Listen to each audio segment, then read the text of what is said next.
Hello and welcome to another Smaulgld live stream. Today is Saturday, September 1st, 2018. And the topic of tonight's discussion is why this gold-silver ratio continues to climb. Before we get to that, let's just take a quick look at how gold and silver closed the week, and then we're going to start talking about that gold-silver ratio. Gold closed pretty much flat at 1200. That was down from about 1211.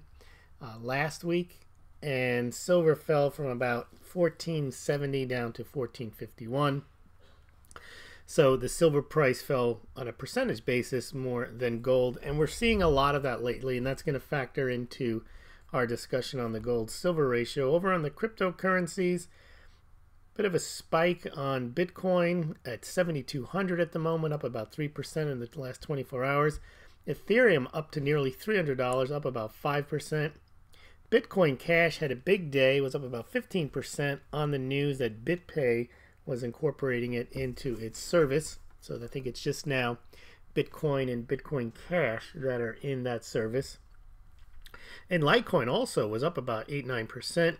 At one point was at 67, almost $68. It's now at $66. All right, let's take a look at this gold-silver ratio. This is one of my areas that I look at a lot, and there's a lot of silver pumping that goes on with the gold-silver ratio. And people, it's just like there's no gold in Fort Knox, COMEX default. These stories, they get repeated incessantly, and people believe them and they repeat them. And there's a series of channels that just keep talking about the gold-silver ratio is unsustainable. It's a 16:1 natural ratio, it's a 9:1 ratio, it's a 1:1 ratio. Silver is rarer than gold. All that buy a house with 2 silver coins, all these stories, and in a way they're designed to pump silver, either to buy silver or to buy a subscription and listen to somebody tell you about silver. There's this, they've made silver out to be a deity, that silver is the most useful metal on the planet. And you can make the same arguments if you wish about copper. Copper's very useful. Copper's been money for thousands of years. It's divisible. You can conduct electricity with it. You can put you wouldn't be able to have water transported thousands of miles through copper pipes. This nonsense that silver is so important in our lives that therefore you couldn't even have the internet without silver. That somehow silver deserves some type of massive premium relative to where it is now versus gold. Now, all of this has been drilled into your head, so you think, yeah, there's something wrong here. There's something wrong. What's going on? The gold-silver ratio, it's a smoking bargain. It's the best thing ever. I'm going to get more silver at these prices. And what they never tell you when they talk up silver is they don't talk up gold at the same time, obviously, because they want to make silver look better than gold. And I've been saying for years, and not that it matters how long you've been saying something. However, during the years I've been saying it, the gold-silver ratio has been climbing. I've been saying for years that the gold-silver ratio doesn't have to go down. And part of that's based on history. Now, obviously, history is not the determinant about what's going to happen in the future, but there really hasn't been much of a difference in the history between the last 100 years and now for me to think that it's suddenly going to dramatically change. And there actually has been a historical difference that's very significant. We're going to take a look at this. Is that gold was not allowed to go higher from 1934 to 1974. The price of gold was fixed by an act of Congress, and still the gold-silver ratio didn't get to these mythical numbers of 15-1 and 9-1. So I don't know where people think that somehow it has to be at that ratio. The only thing I can think of that you can historically point to a gold-silver ratio ever being at that is not based on the relative rarity, and therefore the market has to assign a value based on relative rarity. But when they wanted to do the bimetallic standard, that's just what they fixed it at. That's not what the market actually believed the difference in the price of gold and silver should be at 16 to 1. That's just, they had to come up with a number, and they figured, well, let's just use relative rarity. But markets don't use relative rarity. They care less about relative rarity. And I'll repeat the one that I always use about artwork. My artwork is much rarer than Picasso's. I've only done maybe 3 paintings, and they're all no good. And Picasso's painted thousands. But by the relative rarity argument, my artwork should be more money, worth more than his. It's nonsense. The same with platinum. Platinum's far less platinum mined every year, maybe 10 times less platinum mined every year, and yet the price of gold is time and a half the price of platinum. Relative rarity is a component of figuring out a valuation, but it's not dispositive. And when you try to say silver is rarer than gold, or there is almost as much, all those numbers are absolutely meaningless. The other thing that's meaningless is this whole silver is so useful. Silver is the most useful in our lives. They are finding new uses for it every day. And it is used in electronics, and people are using more electronics. But what they don't tell you in that little story there about electronics is that the amount of silver used in electronics has gone down over the last 10 years. Silver's use in electronics was about 310 million ounces in 2010, and it was about 230 in 2017, according to Reuters Silver Institute. So why is that? Well, because silver, the amount of silver used in electronics, they figure out how to what's called thrift, which is used less, and the electronics are smaller sized. So you use less silver in electronics. Also, solar is going to drive silver demand. There is so much demand for solar, and they all use silver. Same thing there. The amount of silver, the increase in silver for solar has not been that high. It's gone from about 70, 80 million ounces to about 100 million ounces just over a 10-year period. Same reason there. You may have doubled or tripled the solar panel production, but they figure out ways to use less silver and less silver. And if they ever had to use the amounts that they used to use 20 years ago, and they wanted to make 10 times the panels and they hadn't figured out how to use less, they wouldn't use silver. They'd use something else because it'd be too expensive. There just wouldn't be enough silver. Those are just a couple of the things. They give you these broad generalities. Silver is so useful. Silver is the most useful. It's almost sickening to listen to. Just substitute copper, substitute zinc, aluminum. It's the deification of silver. It's making you believe that somehow silver is some type of hidden asset that no one knows about other than people who watch YouTube videos, and people are trying to sell them silver. I like silver. Silver's useful. Silver's a precious metal. But silver is cheap for a reason compared to gold. And I'm going to give you a couple before we take a look at the charts. Let's just take a look at some of the generalities, how people think about silver. Because it's really only in the United States that people have become, there's this silver stacker club. This kind of deification of silver that really only exists and really only has existed since 2008 with the advent of a number of very prominent silver channels that have been promoting silver as if it's the second coming of something or other. The rest of the world, we had Fernando Ortega on. He's a Smaulgld subscriber. He lives in the heart of Mexico, and he says silver is a throwaway metal there. It just doesn't have the same status as gold. We talked to Vijay, who's of Indian descent. He also says same thing in India. It's just silver is not revered in the same way that gold is. We're going to go through some specifics, but I just want to some things I thought of. So first of all, let's just think about valuing silver. Forget the industrial.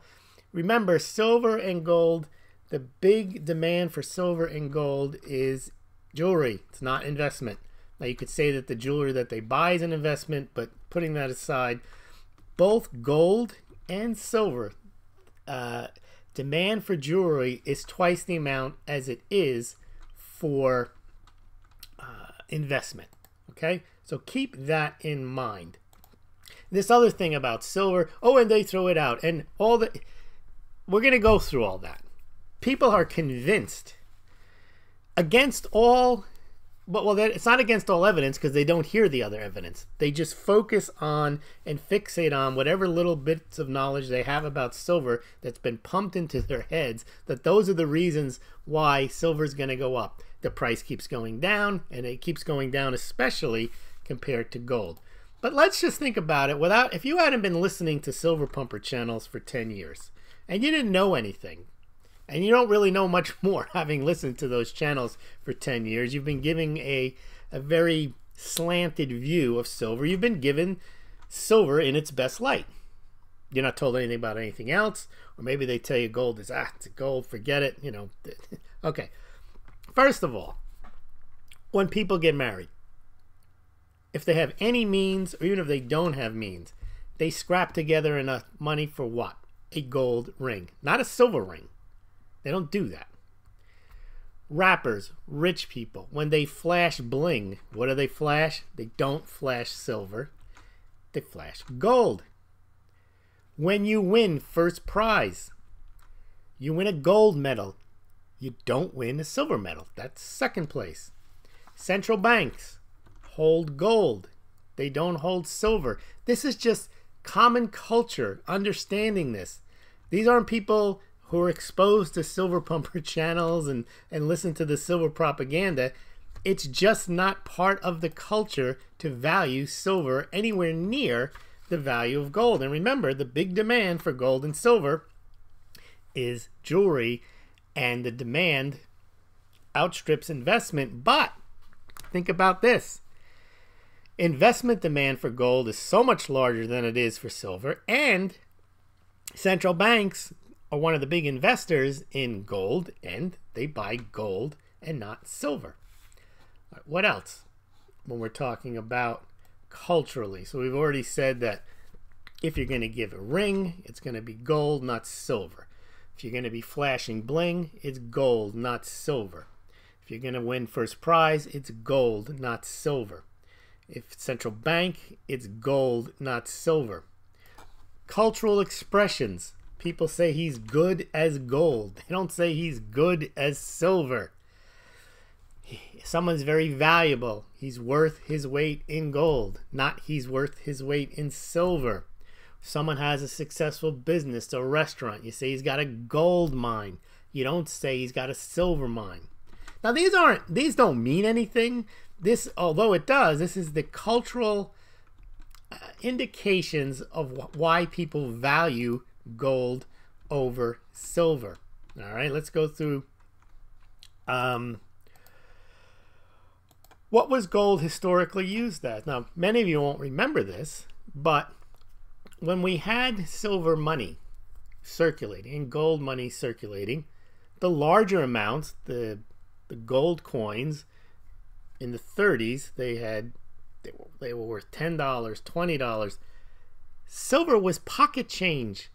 And when they confiscated gold, they didn't care about silver. Think about it. When Roosevelt decided in 1933 that he wanted to devalue the dollar, create inflation, confiscated all of the gold coins in existence and melted them down. That was the valuable thing. That's what they wanted to have.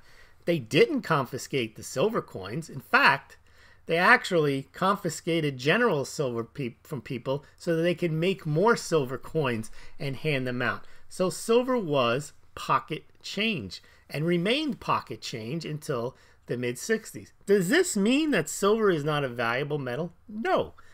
We're talking about the gold-silver ratio. What happens is you believe all these stories about how wonderful and how valuable silver is, and then they lead you to the conclusion, and therefore it is undervalued. It is the most undervalued asset on the planet. Not necessarily, because you could make every argument you make about silver. You could say copper's undervalued. Why? Copper has been money for more than 5,000 years. Copper is so useful in our lives. Copper acts as an antimicrobial, and they're finding more use for it every single day. We could not live our lives without copper. Copper is allowed to make, you can use copper to make pipes. Sounds like my mug promotion. Yes, silver is valuable. It is a precious metal, but it trades closer in price to base metals than it does to other precious metals like rhodium, platinum, palladium, and gold. This is about a ratio. This isn't saying that silver isn't valuable, that silver won't go up in value. It's just when people insist that somehow the gold-silver ratio is too high. This is all you need to know. Now what we're going to do, I'm going to show you some charts because I've heard a lot of misinformation about the charts when they talk about the gold-silver ratio.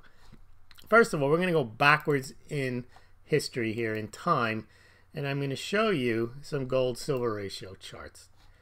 All right, so the first one I want to show you is just the 1 month chart. Bingo star. And let's see when it comes up for you. I want to talk about it until it's up on your screen and you can see it. Okay, that's the 1 month gold, unsustainable gold-silver ratio. Now this is over the last month. This is from August 5th to basically September 1st, and it went from 78.5 to 80, almost to 83, 82.81. Now the reason it went up isn't because gold went up more than silver went up. It's because silver went down more than gold went down. And why did silver go down? Well, right now there is not a fear trade, meaning that people aren't stockpiling gold right now in large amounts because they're not concerned about much. And when they're not concerned about much, they don't buy, the gold price doesn't go very high. And silver is never, ever the first place that big money goes to protect its wealth. It goes to gold first. Always goes to gold first. Gold is the go-to metal for preservation of wealth. Not platinum, not rhodium, not palladium, and not silver. Silver has some of that value, but that's generally when gold gets ahead of itself and gold becomes too expensive to buy. Then people with means or lack of means will move into silver because it's a substitute.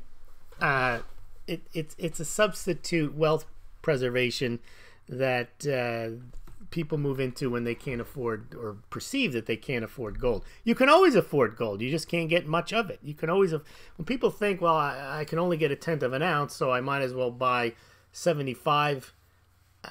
I might as well buy 10 ounces worth of silver. It actually doesn't make much sense other than the fabrication charge that you pay extra on the gold. You can always afford gold. You just can't buy as much of it as you can silver. And people think, oh, if I buy more of the cheap stuff, that somehow I'm going to be better off. And if you look at the chart, well, in the last month he wouldn't have been. But let's take another look at a chart over the last year at the gold-silver ratio. And we'll pull that one up for you. All right, so over the last year, not much better.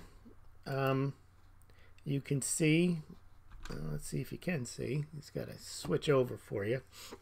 You're still looking at the 1 month chart, but I've got the 1 year. All right, there's your 1 year. And traded between 74 and 82. And when it was lower, it was when silver was performing better and when silver hadn't really taken a big hit. So the gold-silver ratio, when you're in a bear market, will generally favor gold, and if you're doing okay, then the gold-silver ratio will go down a bit lower. So when we weren't really getting smacked down and we were holding some of those gains from 2015 through 2000 and early 18, then the gold-silver ratio did, it was in the 70s. But now, once you're seeing gold and silver get hit, you're seeing people still holding on to gold at 82 to 1 than they are holding on to silver, because people don't dump gold. The gold price doesn't ever go down at the same rapid pace as silver does, and it also doesn't go up as fast either. All right, so that's the 1 year chart, and you can see there's nothing close to 16 to 1. There's nothing close to 9 to 1. No one cares about this natural ratio. All right, well, what about over the last 5 years?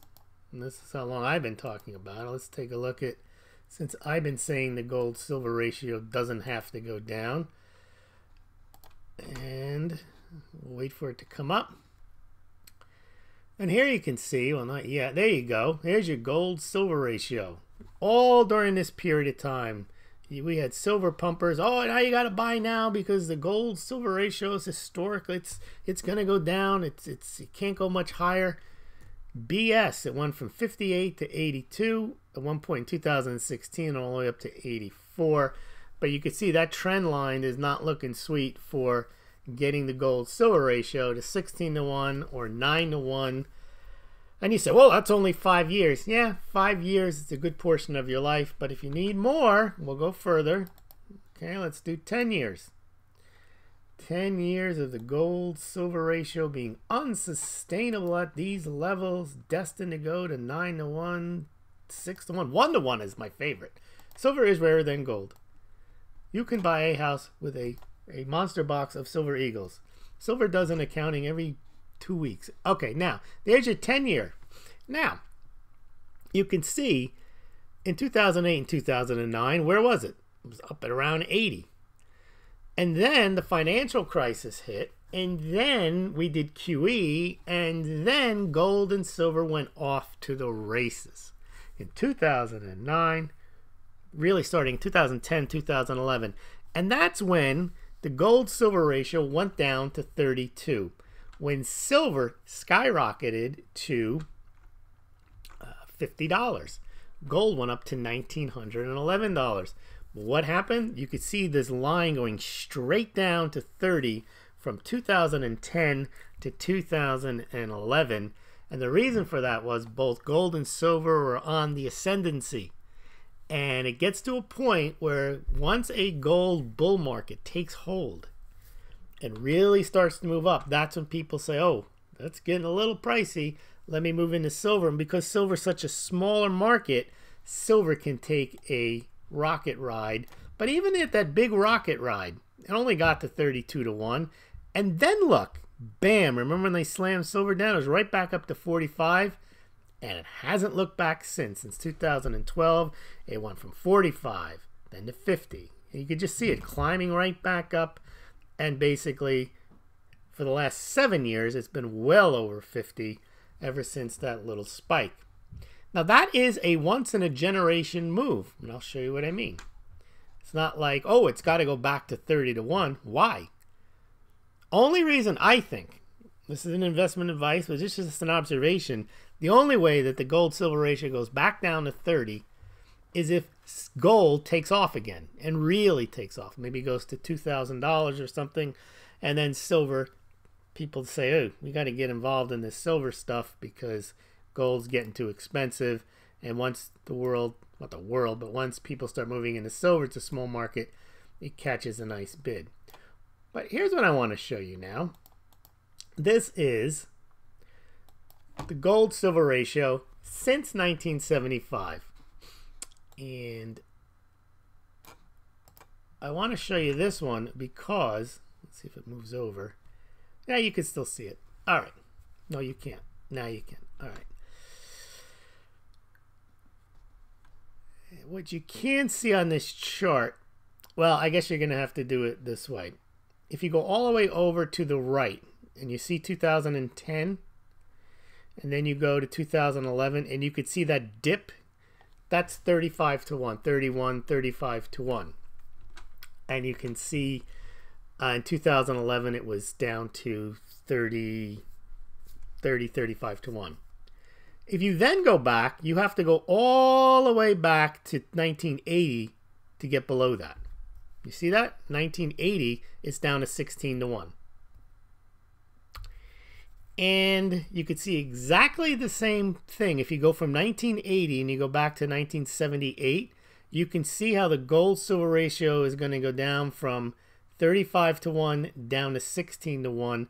Almost the same way that it did in 2010 and 11, where gold and silver were rising, but silver was really moving up. And you could see silver went from, you can't see this, not the price, but silver went from like $15 all the way up to $50 in that period. Gold went up from maybe $500 to $800, but it wasn't the same percentage increase. And you could see how, boom, down it went to 16 under 1980. But then look what happened. From 1980 just within weeks, right back up to about 45 to 1. And ever since then, ever since 1980, nothing close to 16 to 1. Really nothing close to 30 to 1. If you look at the rest of the charts, in 1990, you're looking at 100 to 1. You could see at the top there. Even when it went in the late 90s, it was still 60 to 1, 50 to 1.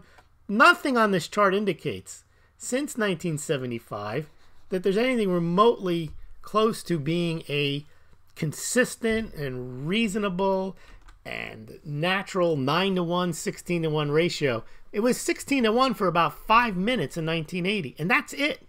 And that's from 1975 to 2000, and well, this chart only goes to 2011, but we see the last 5 years it's gone up to 80. Now, why did I pick this period of time? You say, oh, you're cherry picking your period. First of all, this is a lifetime for most of you. If you're born in 1974, you've never seen 9 to 1, or you've never seen 9 to 1, and you saw 16 to 1 if you didn't blink. There it is, right there, 1980. It was there for a brief shining moment, and that's it.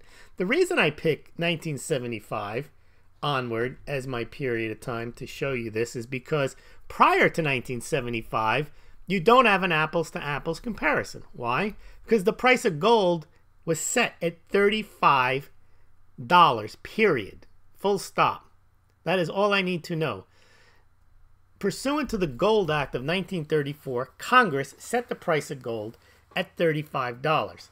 And that was the price that they kept and manipulated the price at $35 all through the Bretton Woods Agreement, when the U.S. had a gold standard and foreign central banks could bring their dollars to the U.S. and get gold.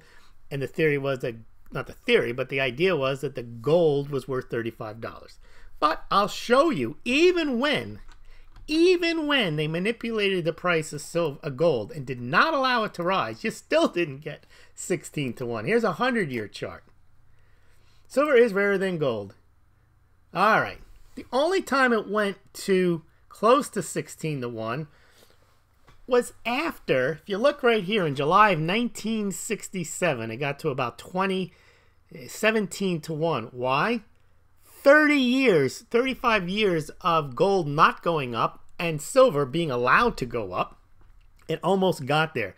But look at the periods of time from the time that they set the gold in 1934, even then, during the period of time when silver was set at $35 an ounce, it still went up to 97.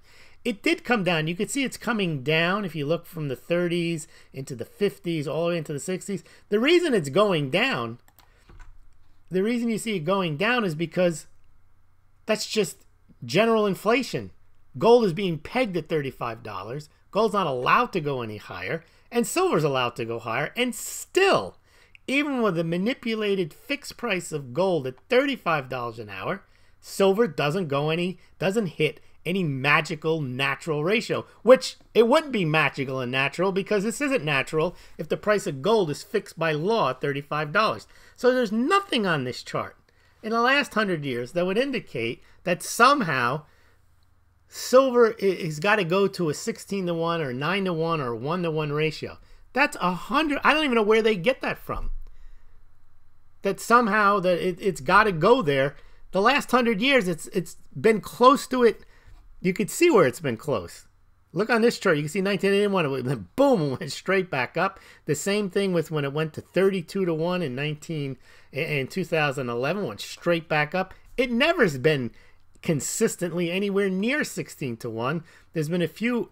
If you look at the times, it happened in 1916. Then it happened again in 1967. Then it happened again in 1981, and then it happened again in 2011. So, let's do the math.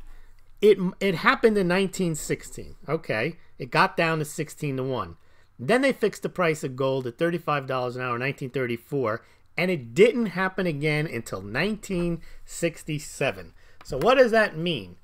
Well, the period of time between the time that the gold-silver ratio was 16 to 1 was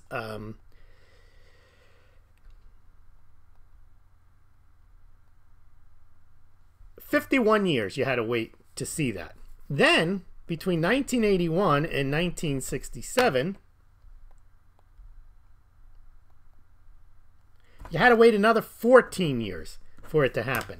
And then between 2011, the last time it's happened, and 2011 minus 80,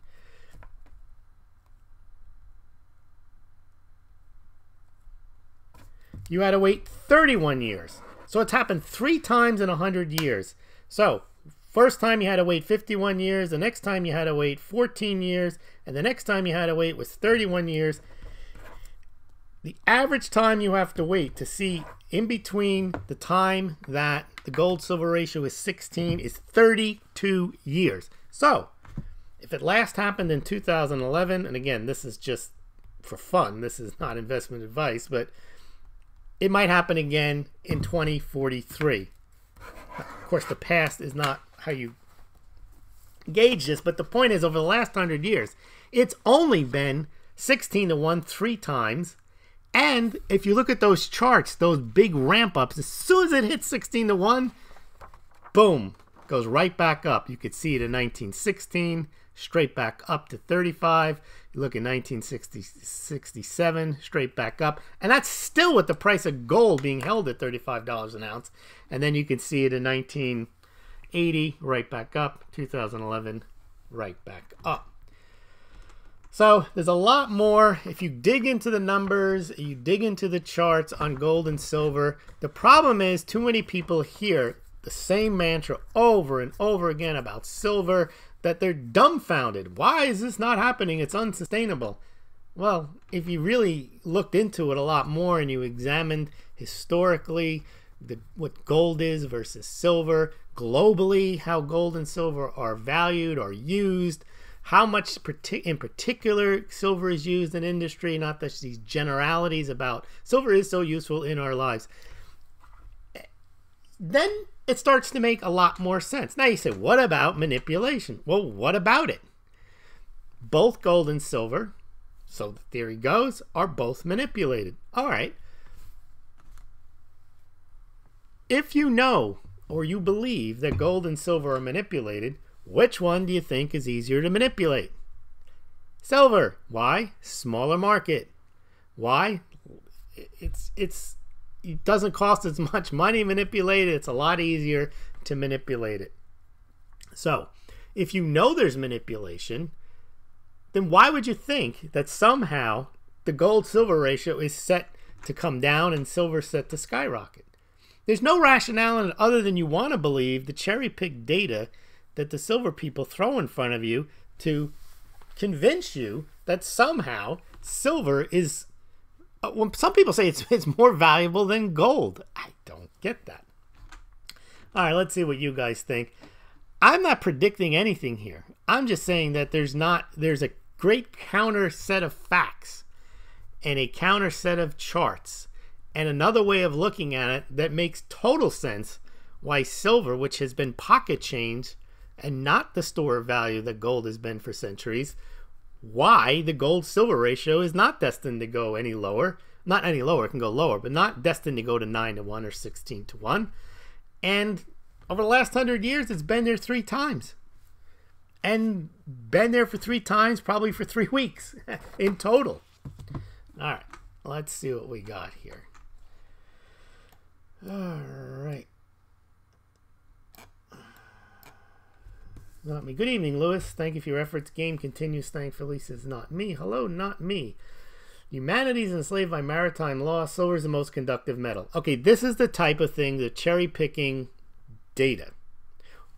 But I can say gold is the most indestructible metal. I could say copper also conducts electricity. And copper is much cheaper than silver. And therefore, people want to use copper more than they want to use silver in electronics because it's cheaper. Doesn't mean anything. It's just, those are just facts. They don't prove a point. And I think that's what you get on a lot of YouTube. They just give you facts, cherry pick facts, and then they stand back and they say, see? The thing speaks for itself and it proves itself. It doesn't. Copper has been money for thousands of years. Is copper undervalued? Does anyone go around saying copper is undervalued? Do you even know how much copper is produced? Do you know how much silver is produced? How much is used? No, because people don't study, well, they don't cherry pick facts about copper. There's not channels devoted to copper. Copper has been money for thousands of years. Copper is divisible. Copper conducts electricity. Copper is great and actually allows people to live and to get water through copper piping. It's better than any other piping you can get. Copper is a very attractive metal. Go out and buy copper. That's basically what they say about silver. The easily mined silver is being used up. Okay, that's true. And the same with gold. The same with almost any natural resource is that it's becoming harder and more expensive to mine what's there. But we talked about this also in the context of gold. So we have, though, however, even though what you say is correct, been mining more and more gold and silver the last 5 years than ever before. When my kids, not me, when my kids played sports, second place or silver was first place loser. Carl Joseph DeMarco back after missing last night. Welcome back.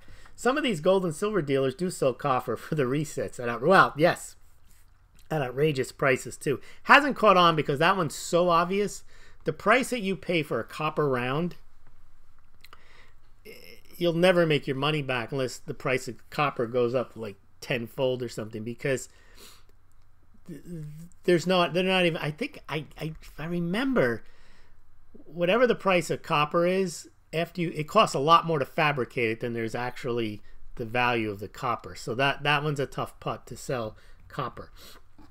The ancient Egyptians used monatomic gold in their top ceremony, which turns purple before it becomes powder, which is why purple is a special color to the current elite. Well, that's a nice fact. Carl Joseph DeMarco, $1 an ounce for copper. Sheesh, yeah. And I think it's $3 a pound. So I think that's the, let me just, rather than just babbling incoherently about the relative value of copper.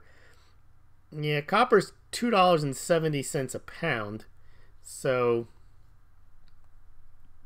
what would that be?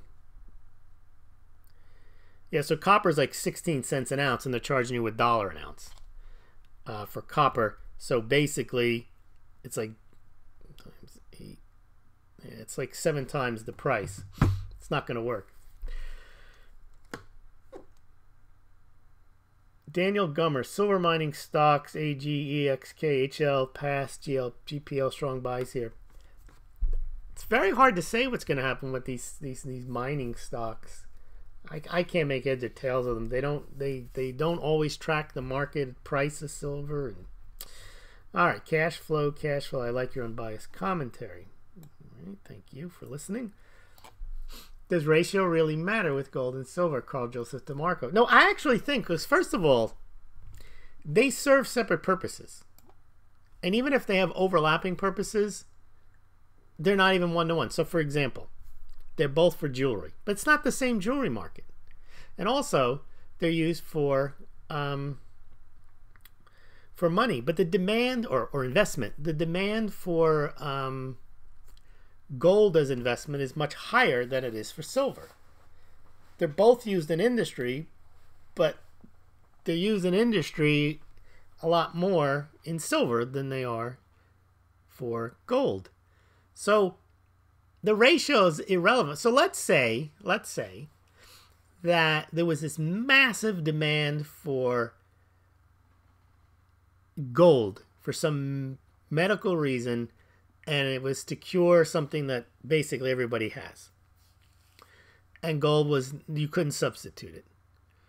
Well, gold would go higher, but silver wouldn't follow it, because it wouldn't have anything to do with, the additional demand would have nothing to do with why people buy gold. It would have to do with the same reason like rhodium goes up. There's some odd demand for it. Or let's say silver. Let's say there becomes a real need for, I don't know, they're going to do a project and they need to fix all the water infrastructure in China, and they're going to do all types of silver filtration, and India's going to do it, and it's going to require another 1 billion ounces a year. Okay, and that's going to strain it.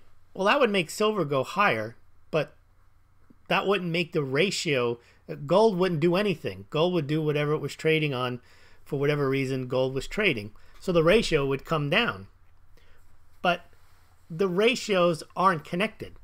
Silver was going up in that example for a different reason, because there was a specific need for silver that didn't exist for gold. And in the first example with the gold, for the medical reasons, was independent of the reason why people would buy silver. So the ratios are not important. People make the ratio, they assume that the entire demand for both of them is the same, meaning it's both for investment, people stacking for the collapse, which is not what it is. The demand for gold and silver are different. Their jewelry demands are different, their investment demands are different, their central bank demands are different, their uses in industry are different. So there's no reason why they should be connected at all, really.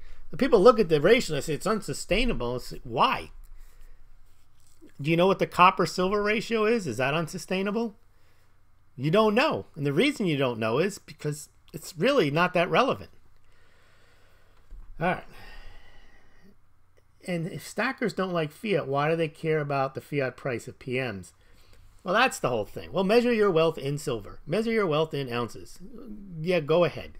That never makes any sense. The reason people get upset about manipulation, people get upset about the price of silver, the price of gold, is because it's not at the fiat price that they want it to be. Now, you could kid yourself and say, I'm measuring my wealth in ounces. Measure your wealth in mugs. Yes, mugs, mugs, mugs. That's how you should measure your wealth. It is Saturday night, and you need a Smaulgld mug. If you don't have one yet, I know a few people on the chat board have already purchased their Smaulgld mugs. But you know, you may wish to, let's see here. You know, some people only have the Smaulgld Classic. Some people only have the Smaulgld Super Classic. You really need to have both. You can never have too many mugs. Mugs are a great prepper item. Mugs can also be used as self-defense. You can open carry mugs. Mugs are the best.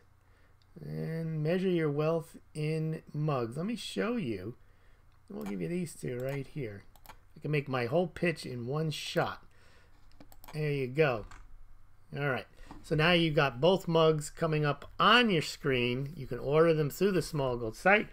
There's also your donation to Smaulgld via Patreon or PayPal. And there's your Bitcoin and Litecoin addresses if you'd like to send me a little gift. Always appreciate that. All right, let's get back to the comments here. Don't forget your mugs, though. See, by next weekend, you could be drinking your favorite beverage or adult beverage out of the mugs while you're listening to your Smaulgld live stream. Mate, what's in the ground does not matter. What it costs to get out of the ground is what matters, and the demand level. Yes, and wrongo star. That's another one people focus on. The price to get the gold out of the ground. All right. Demand is not satisfied by annual mining production of gold. Okay? So, if it gets too expensive, so to speak, to take the gold out of the ground at the current price, that doesn't mean everything's going to adjust, because annual gold mining only adds 1 or 2 or 3% to the overall stocks of gold. You can actually stop mining altogether, and that doesn't mean the price of gold is going to go skyrocketing because what we're going to do, there's no gold. We don't have any gold because they stopped mining it. No. You see, that's, people think of it as a just-in-time commodity. It's more true with silver. It's not true at all with gold, because there's a lot of gold above ground. There's 180,000 tons above ground. You can cut back gold production 10, 15, 20%.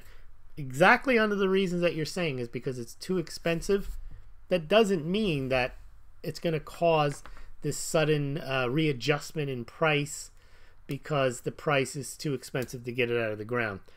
Let me see if I can give you a chart illustrating that. I covered this in another live stream when I went through how much gold and silver has been coming out of the ground. I think I might not be able to locate those very quickly for you, so I'm not going to do it tonight, but I will try to do that for you another night. But the concept is that the price of mining, if the price goes below the cost of mining, that's not going to necessarily make any type of instant adjustment at all. In fact, they're still mining. The mining cost of gold are well below the price of gold, other than in like South African mines, and yet they still mine in South African mines. What is the best ratio to sell off your hoard? Well, that's hard to say. Again, because it depends on why. See, I don't think in terms of the ratio. I think in terms of why is the price. Why is the ratio where it is? So those two examples I gave you, I think, are very illustrative. It's possible. The last time we saw gold and silver rise, in 2009, 10, 11, that was clearly financial crisis driven. Clearly. And so was 1979, 1980.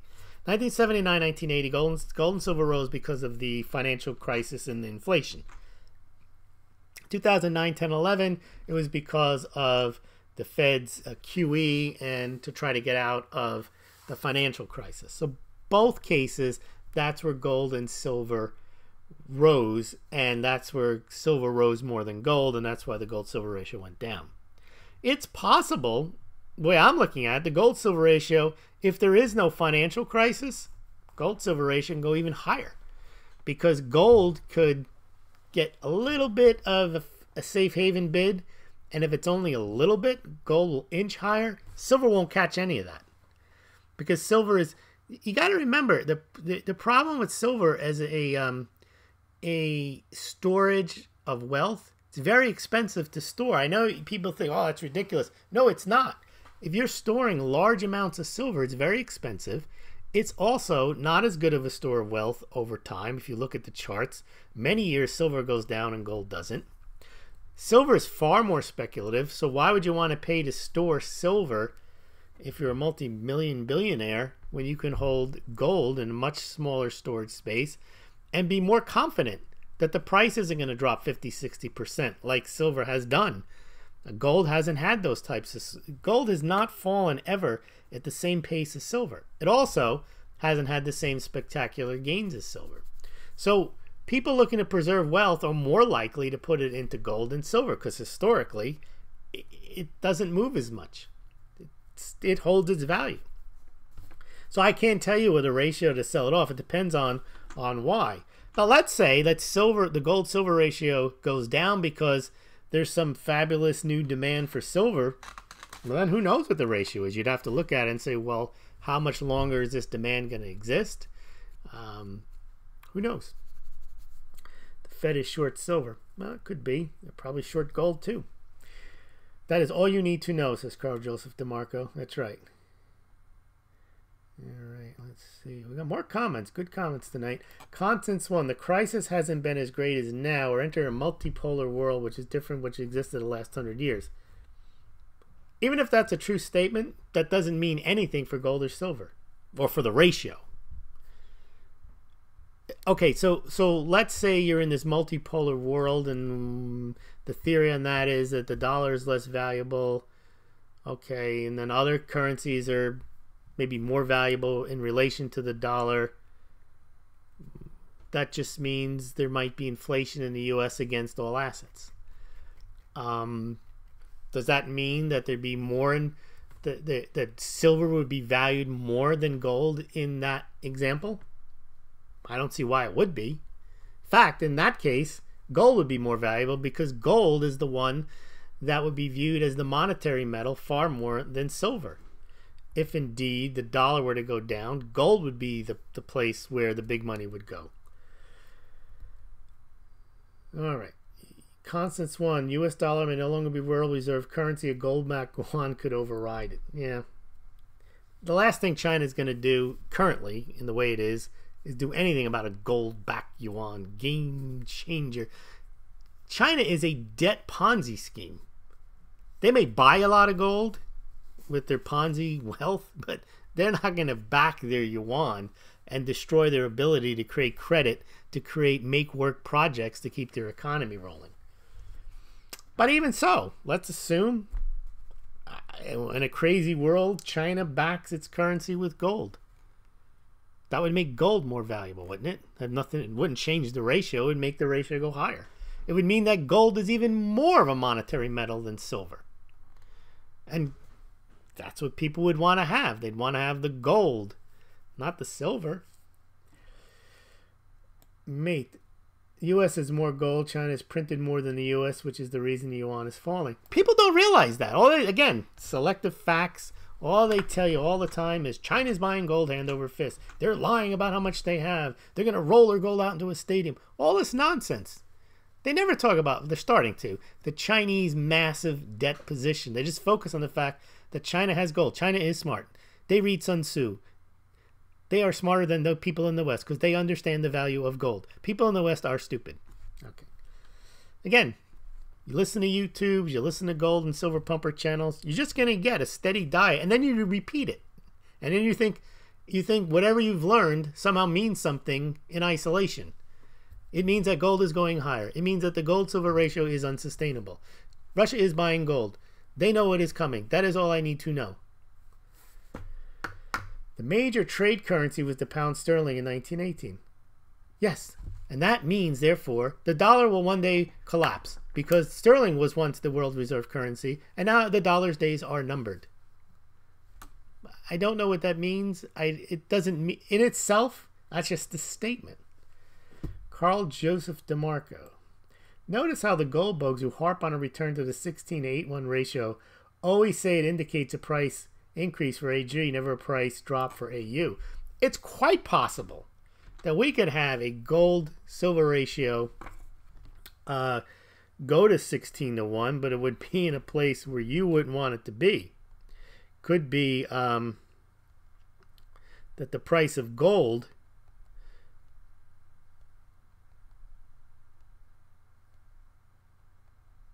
I didn't cut off here. It could be that the price of gold drops to $350 and silver goes even lower, and you finally get your gold silver ratio.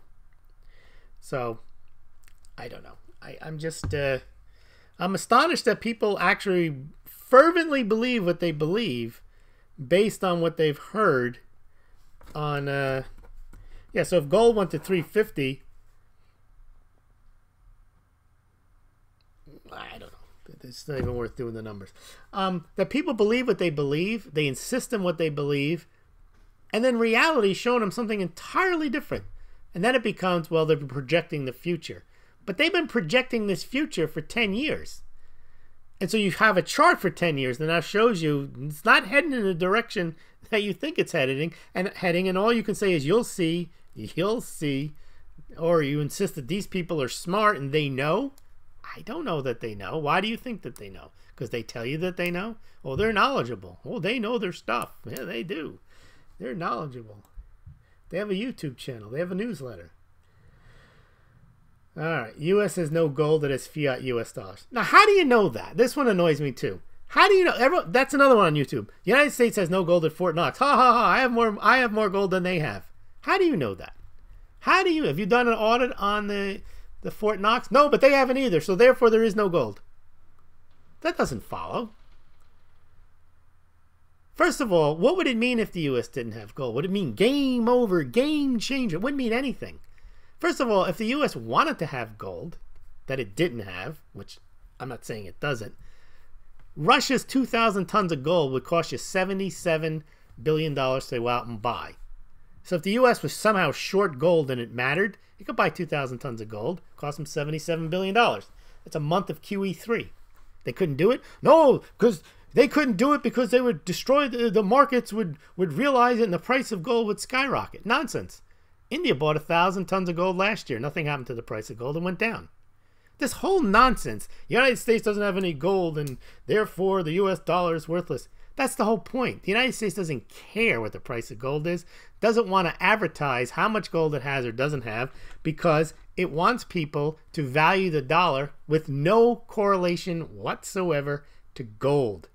That's the key. That doesn't mean they don't have it. There's nothing. You can't prove they don't have it, just like you can't prove JP Morgan bought Silver Eagles. These are just things people say. They're called assertions. And people repeat them, and therefore they believe them. U.S. has no gold. Period. Full stop. I said it. I heard it. Everyone says it. I believe it. Therefore it is. I don't think that follows. DW. Great Britain printed too much money for World War I and lost the world trade currency. Right. You know that how. Okay. Do you have a savings account? U.S. is bankrupt. China is an industrial giant. U.S. is a printing press. Do you realize that building infrastructure, just to build it, is not an asset? Oh, but after the collapse, they will have infrastructure, and the United States will have nothing. No, infrastructure that costs you money, that you print up, and you issue debt in order to build infrastructure, to give people jobs. If it doesn't produce a return, the bank, the Chinese bank that lent the money to produce the infrastructure, won't get paid back. If there's a collapse, they'll never expand into it. And then what happens to all that infrastructure? They have to maintain it. Well, who's going to maintain it? Nobody, because it doesn't make a profit if it's not being used. So why would anyone bother to maintain it? Again, you hear one side of the story. This China is great because they are smart. They build things and we do not. China has gold and they are smart. We print. China sends us goods and we send them green pieces of paper.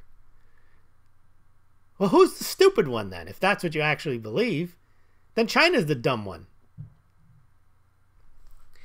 Again, you hear one side of the story and it comes from a gold pumper perspective that somehow all China has to do is flip the switch and the United States would be screwed. If that were the case right now, that's not what's happening.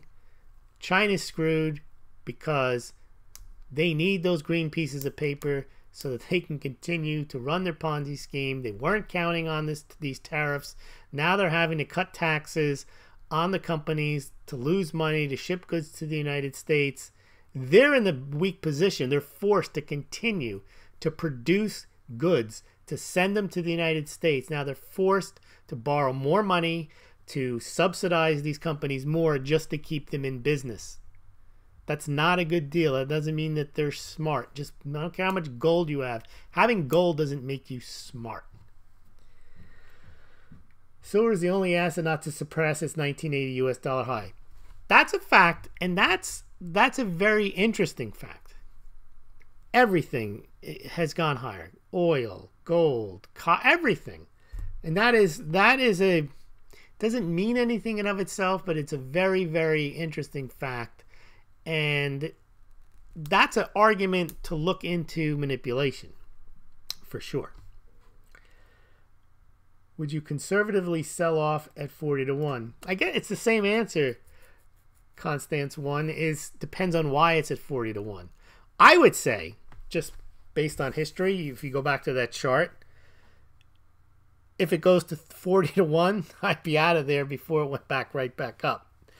But if it goes to 40 to 1 for some magical reason that silver is in great demand, I don't mean like panic demand, like in a financial crisis, but for some brand new multi-decade need for silver. And I don't mean solar because they figure out how to use less of it, but really need silver.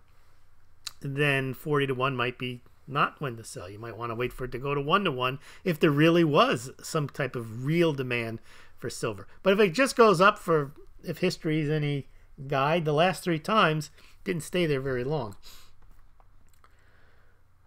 All right. A few years ago, the yuan was 6.1 to the dollar. Now it's 7. The gold-backed yuan is a joke. Always was a joke. China never said anything about it. All the gold pumper channels said China just announced because they read an article in the Nikkei Asian Review and cited a bunch of people that had no source for what they were saying. They just said China's going to do this. China's going to launch a gold-backed yuan and it's going to be a game changer. Never. All China ever announced is what they're doing right now was a yuan-denominated oils futures contract. Then that became the petro yuan. Then it became create great demand for gold, gold-backed yuan, gold exchangeable on the Shanghai Gold Exchange. All these stories that had no basis in fact or reality. All right. That's right. They'd lose their economic expansion. They need debt. Gold isn't going to save China. It's the ability to continue to issue credit. All right. Rod Panart, nobody ever thinks their empire will end or the currency will collapse. That's true. But that doesn't mean that the United States dollar, which people have been predicting is going to collapse since 1971. You had Ron Paul in 2006, end the dollar hegemony, end the dollar hegemony. You had all these people, they're still talking. There's books written called Dollar Collapse. What they're not doing is they're not looking at the rest of the world and realizing that the whole world is on a massive debt fiat-based Ponzi scheme. It's not just the United States.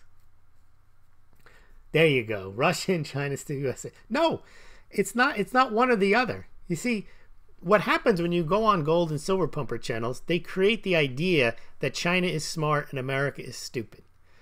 What they don't tell you is all the things that happen in Chinese society that would make you cringe. Social credit scoring, massive debt, massive pollution, surveillance, no ability to go online and see anything that you want to see. It's far worse than it is here. But because they have gold, they like to portray China. They read Sun Tzu. Have you read Sun Tzu, Art of War? That's what China is doing. China plays the long game. You've been indoctrinated in this gold pumper narrative that everything China does is good because it has gold, and that the United States is just a bunch of morons and they don't know what they're doing, and we have a lot of debt. There's some truth in the lot of debt, but there's a lot of debt in China too. Remember, China's working for the United States. They're working for Europe. That's their economy. Make cheap stuff and send it to Europe and the United States. I don't know how that makes them better off. They have to work harder and get paid very little. So how is that better? Oh, they have gold, so they're smart, and they read Sun Tzu. I bought silver 84 to 1 a couple of years ago. Since then, it's dropped a lot. Gold dropped too. That's right. Gold 5,000, gold, silver 500, Dow 25,000, 2021 stamped. So you would think, Daniel, that gold silver ratio would go to 10 to 1. I don't know why it would. Look at Venezuela, bigger numbers. Constance, if infrastructure is a fiscal expenditure, correct. It has an economic multiplier effect. It boosts an economy.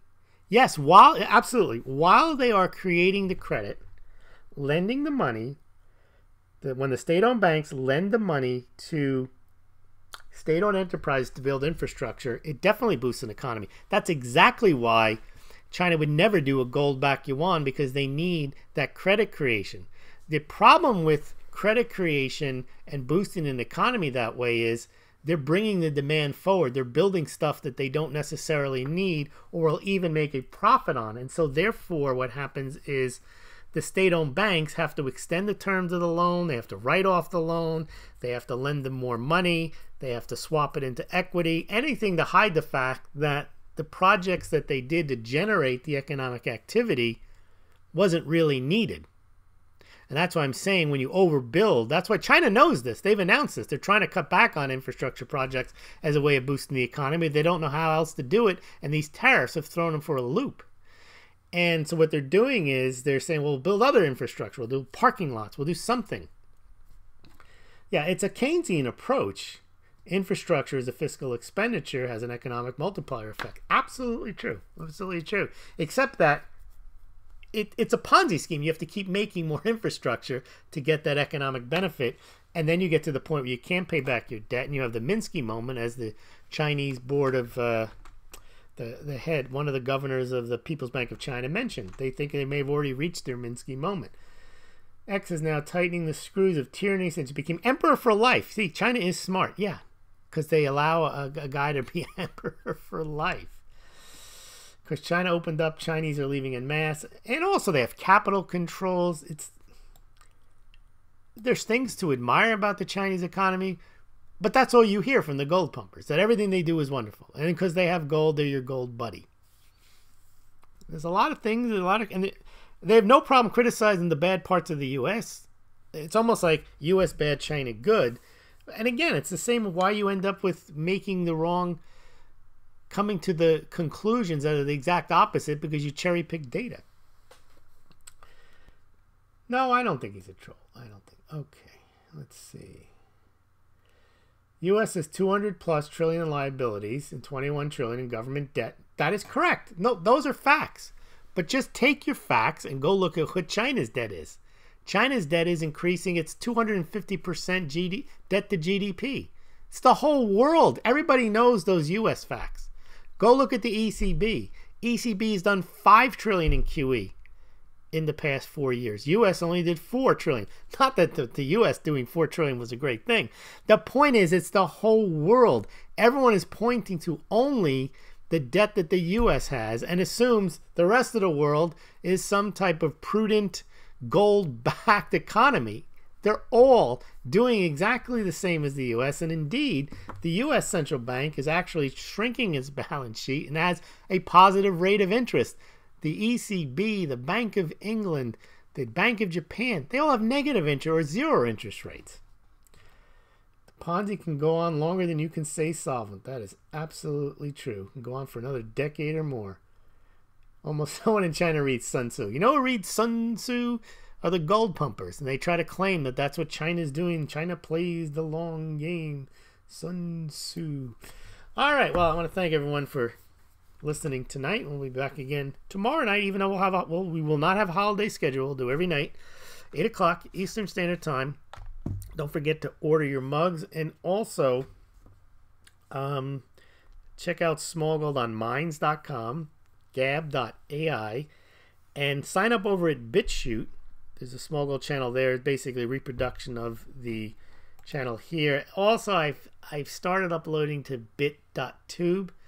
Haven't seen much traction there. And also real.video. Haven't seen much traction there. BitChute gets a decent number of people to visit those videos. So please check them out. And also go to smaulgld.com and sign up there and get your Smaulgld mug. Thank you very much for listening. We'll see you tomorrow night. End of dollar hegemony.